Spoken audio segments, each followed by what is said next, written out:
U mikrofonu trenér Předovský Zubrů, pan Michal Mikeska po dnešním utkání ve Frýdku Místku. Pane trenére, zajímavý je váš komentář k tomu utkání, co vám to ukázalo?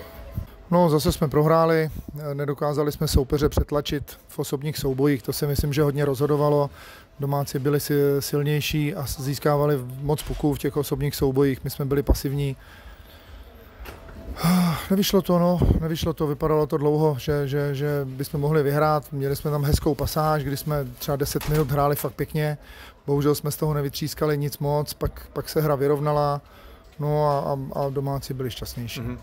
V vaší brance po dvoutýdenní pauze dneska Vojta Mokry, který dneska měl velkou motivaci proti Frýdku Místku, tak pár slov k němu.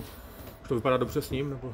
Tak je v zápase, to znamená, že to asi vypadá dobře a budeme rádi, když to bude dobře vypadat dál.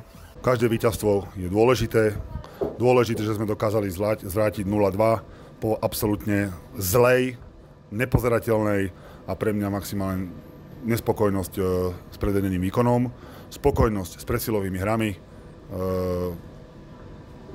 a s tým, že sme dokázali ten zápas v podstate otočiť z nepriaznivého stavu. Viac by som to asi nerozoberal.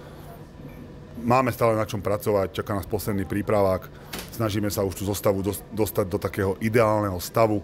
Verím tomu, že sa nám to už proti Prostějovu podarí, ak náhodou nie, tak jednoducho spojíme sa na budúci týždeň a začneme pracovať na tom, aby sme ten úvodný zápas vo Vsetíne, ktorý je v podstate majstrom prvej českej ligy, zvládli nie že dôstojne, ale jednoducho išli po víťazstve.